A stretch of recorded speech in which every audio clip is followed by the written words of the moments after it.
Professeur, bonjour et bienvenue à Daily Sport. Bonjour et merci de nous avoir invités sur ce merveilleux plateau de CRTV. Nous sommes heureux de vous recevoir. Le Kaguya Himé sort de la Coupe du Cameroun de Nambudo avec plusieurs médailles en or. D'abord, professeur Justine Difo, quel sentiment vous habite? Un sentiment de fierté et aussi de modestie. Il faut commencer par là parce que notre dojo a à peine 1 an d'existence et nous avons osé envoyer des athlètes à toutes les épreuves de cette compétition. Donc, au niveau régional, ils avaient glané quelques médailles, mais là, au niveau national, il fallait vraiment oser. C'était un rêve fou. C'était le Hemley, comme dit son L'expression utilisée au football. Au football en ce moment. Donc, franchement, certains se sont dit, mais qu'est-ce qu'elle fait? Qu'est-ce qu'elle veut dire? 1 an à peine, elle n'a que les novices de ceinture blanche, ceinture jaune. Et nous sommes sortis de là, vous avez dit, avec une belle cagnotte dans notre JVC. 18 médailles en tout. Donc, notre nom, Kaguya Himé, a été prononcé 18 fois au Palais des Sports, au Palais polyvalent des Sports de Yaoundé. 4 médailles d'or, 5 médailles d'argent et 9 médailles de bronze. Alors, la vétéran qui est devant vous est double médaillée d'or en kata et en durandori dame. Donc, nous sommes vraiment contents d'avoir participé à cette compétition. Et au cours de la compétition, le Kaguya Himé était donc représenté par plusieurs profils d'athlètes, des moins de 10 ans aux moins de 45 ans. Ils ont été confrontés aux différentes épreuves de kata et de combat individuel ou encore par équipe.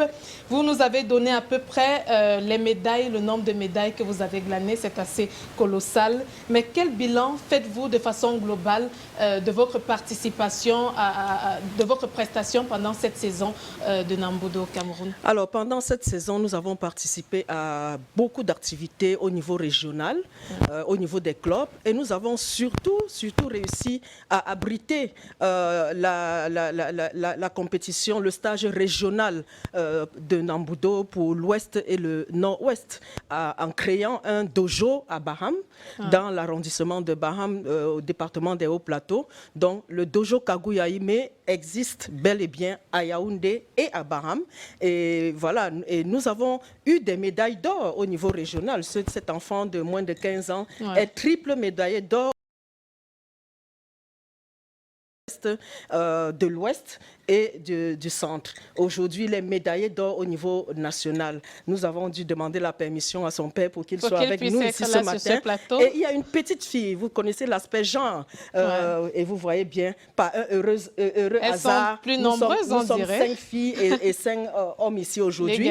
Mais il y a une petite fille de moins de 10 ans qui a gagné dans sa catégorie. Kata, moins de 10 ans, elle a eu la médaille d'or. Franchement, nous sommes heureux de l'avoir fait. Et nous avons gardé les enfants chez nous pendant les vacances du 18 juin au 3 septembre. Nous avons organisé spéciales vacances Kaguya Himé, sport, loisirs et culture. Et les parents sont vraiment heureux de nous avoir donné leurs enfants. Beaucoup sont restés et nous les attendons dimanche prochain lors de la cérémonie de remise des primes à nos médaillés d'or, d'argent et de bronze. Nous allons en reparler. Vous avez déjà dressé un petit bilan du dojo Kaguya Himé qui a ouvert en avril dernier. C'est ça, le 9 avril. Le club sportif a juste moins d'1 an. Mais revenons à l'actualité, celle de la Coupe du Cameroun de Nambudo qui vient juste de s'achever. Professeur Justine Difo, aujourd'hui vous êtes sur ce plateau en tenue de sport. Au Palais polyvalent des sports, on vous a vu sur le tatami. Vous étiez également là, vous avez compéti dans la catégorie combat individuel, dames vétérans de plus de 40 ans. Racontez-nous votre combat. Le combat, effectivement, n'a pas vraiment eu lieu parce que dans les compétitions de ce niveau, on mélange ceinture noire et débutant, c'est-à-dire dans les catégories, on n'a pas besoin de distinguer. Du coup, mon challenger, mon adversaire a refusé, s'est abstenu de m'affronter. Donc, comme elle s'est abstenue de m'affronter, on m'a donné la médaille d'or et à elle, la médaille d'argent. Là où j'ai effectivement travaillé, c'est le kata individuel. J'ai proprement fait mon Nambunidan et le kata supérieur, Ikyoku, qui est vraiment mon kata supérieur préféré. Il y en a d'autres, mais je préfère celui-là. Nous aurons aimé avoir une démonstration de force sur ce plateau, mais tout n'est pas réuni pour vous permettre de vous exprimer, de voir à quel point vous êtes talentueuse. Parlant de Nambudo, vous êtes une professionnelle, vous pratiquez ce sport, vous formez les jeunes. Aujourd'hui, vous faites une sortie en or. après la saison. Quels sont les rêves que vous nourrissez, Madame Justine Difo, en matière de compétition sur le plan national et pourquoi pas international? Bah, nous nourrissons le rêve de voir tous ces enfants dans 5 ans, dans 10 ans, de véritables champions d'Afrique de Nambudo, champions du monde. Cet enfant, je vous l'ai dit, il a à peine 14 ans, il a déjà au moins 4 médailles d'or. Nous avons la petite fille, Timtra Esther, elle est venue pour spéciales vacances, mais elle était tellement talentueuse que j'ai dû supplier ses parents pour qu'on me la laisse, pour qu'elle vienne compétir. Et elle est sortie de là avec une médaille d'or. C'est vraiment, j'allais dire, c'est un rêve qui se réalise. Et mon ambition aujourd'hui, c'est que le Nambudo, qui est l'école de la vie, qui est un art de vivre, soit vraiment développé et que le troisième pilier qui avait du mal à décoller jusque-là, le pilier social, le pilier développement personnel, ce pilier sur lequel j'ai jeté mon dévolu pour transformer structurellement la jeunesse que vous voyez, que ce pilier-là se développe au point d'amener tous ces enfants à prendre conscience du potentiel de leader qui sommeille en eux. Nous sommes tous des leaders, mais il faut qu'à un moment donné, on puisse ôter ce verrou qui nous amène parfois à avoir peur de l'adversité, à craindre la difficulté, alors que la difficulté et l'adversité ne sont qu'une perception. Toutes ces choses n'ont que la valeur que nous leur accordons. Lorsque nous accordons de l'importance aux choses, elles prennent de la valeur et c'est ce que nous leur enseignons. Nous leur disons, il faut relativiser. Mais lorsque c'est compliqué, il faut lâcher prise. Ça fait qu'on dégonfle et puis on prend le temps de revoir sa stratégie et ses ambitions. Et le Nambudo qui nous enseigne beaucoup de valeurs. Professeur Justine Difo, vous n'êtes pas seul. J'aimerais bien écouter l'un de vos enfants, surtout ce petit garçon qui a déjà glané plusieurs médailles d'or. Jeune homme, vous vous rapprochez tout simplement du micro. Pourquoi vous avez choisi de pratiquer le Nambudo? Comment on vous appelle? Je me nomme Nganiselouge Marcel Stéphane. Vous avez quel âge? J'ai 14 ans. Aujourd'hui, vous avez plusieurs médailles d'or. Pourquoi le Nambudo et pas un autre art martial?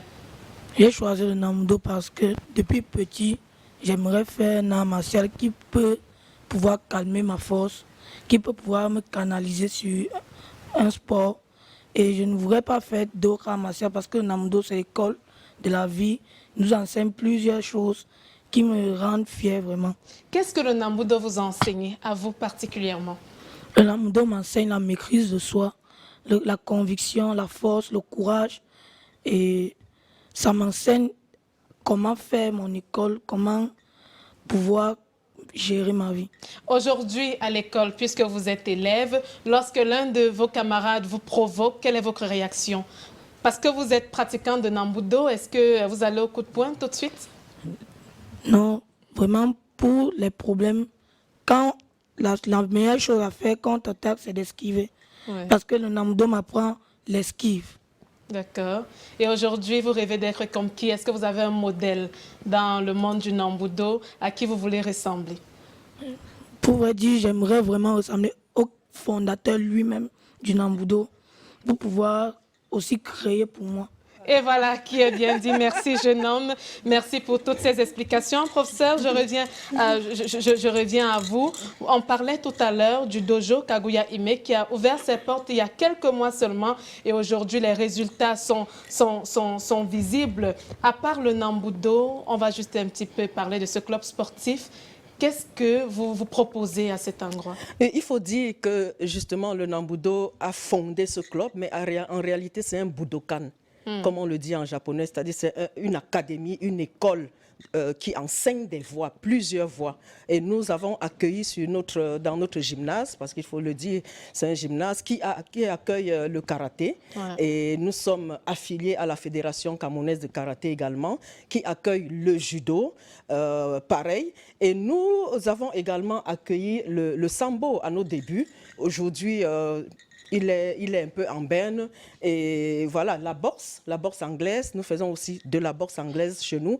et le Krav Maga. Ouais. Mon époux et moi, nous avons choisi d'intégrer cet art martial qui met l'accent sur la défense et qui travaille également le bodybuilding, la confiance en soi. Nous avons également accueilli ce Krav Maga chez nous et une bonne partie de notre travail réside dans le développement musculaire. Nous avons une salle de musculation, le bodybuilding, dont les jeunes, quand ils arrivent, ils s'entraînent. Avant chaque entraînement, il faut passer par la préparation physique générale.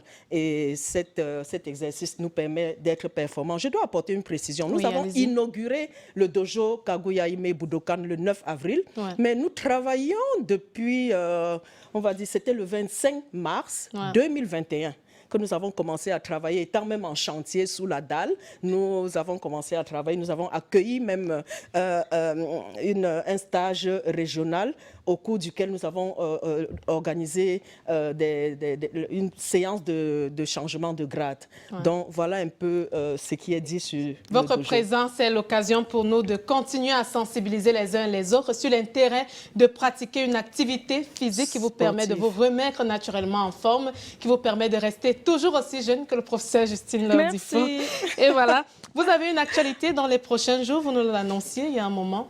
Une remise de dons? Oui, samedi prochain, effectivement. Je vous ai dit que nous avons jeté notre dévolu sur le 3e pilier du Nambudo qui est le social, le développement personnel. Voyez-vous, lorsqu'on est motivé pour quelque chose, on est capable de tout donner. Pendant 3 semaines, nous avons gardé ces enfants chez nous. Ils arrivaient, nous avons une séance de travail, une séance d'entraînement le matin de 5h30 à 6h30 avant l'heure de l'école et le soir de 18h à 20h. Il fallait les motiver pour qu'ils soient portés par cette motivation pour aller de l'avant. Donc nous leur avions promis que la médaille d'or, le médaillé d'or ou la médaillée d'or aura 100 000 francs, le médaillé d'argent aura 50 000 et le médaillé de bronze aura 25 000. Du coup, nous allons nous allons respecter notre engagement et c'est dimanche prochain que nous organisons sur notre dojo, nous vous invitons.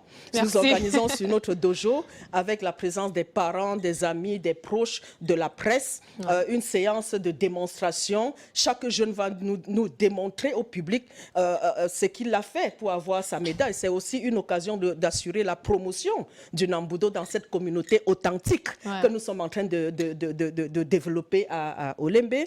Donc, et à l'occasion, nous allons leur remettre leur prime comme promis. Un événement à vivre au dojo Kaguya Hime, situé au quartier Olembe, ici même à Yaoundé. Professeur Laure Justine Difo, nous allons sortir puisque vos actions parlent assez d'elles-mêmes. Il y a cette actualité qui fait les choux gras de la presse en ce moment. Il s'agit de la féminisation des postes dans les fédérations sportives au Cameroun. Vous souhaitez être candidate à la présidence de la Fédération camerounaise de Nambudo. Vous l'avez officiellement annoncé. Quelles sont vos motivations?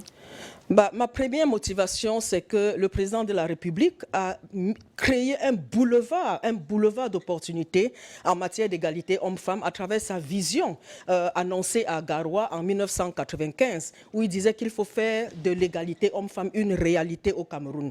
Le ministre des Sports a donné corps à cette vision en inscrivant la féminisation comme étant, j'allais dire, le fil gordien, le fil d'Ariane de ces élections. Et nous pratiquons le Nambudo depuis 92. C'est vrai qu'il y a eu une légère suspension. Nous sommes revenus en 2019, mais voyant ce qui se passe, nous nous sommes dit, les femmes sont capables de gouverner autrement. Elles sont capables de gérer autrement. Elles sont capables de manager autrement. J'ai fait mes preuves dans d'autres domaines, dans d'autres secteurs. Il est temps que je remette au Nambudo ce qu'il m'a prêté. Il m'a prêté la bonne. Vous venez de dire que je suis jeune, j'ai 57 ans. Je souhaite le dire à haute voix si je peux vous recruter pour que vous soyez aussi comme moi à 57 ans. On m'en donne 30, 35, 40. Donc, je voudrais remettre au Nambudo ce que j'ai reçu gratuitement en m'investissant dans cette jeunesse qui est en quête de repères.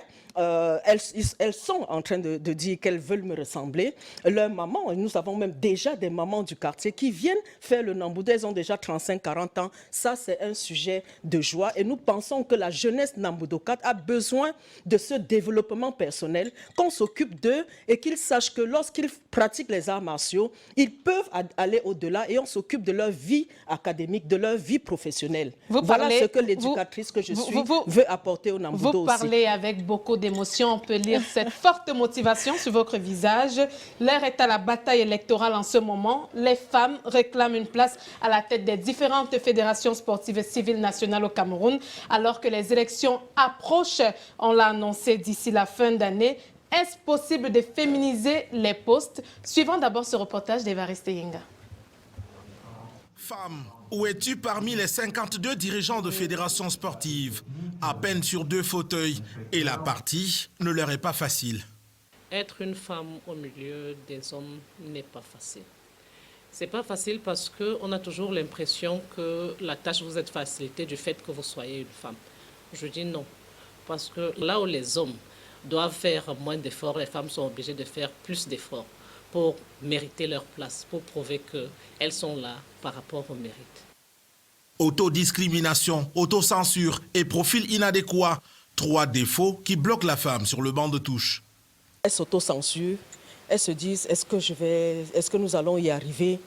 Est-ce que en passant par les élections, même par la cooptation, est-ce que les hommes vont nous accepter dans ce milieu qui est naturellement masculin?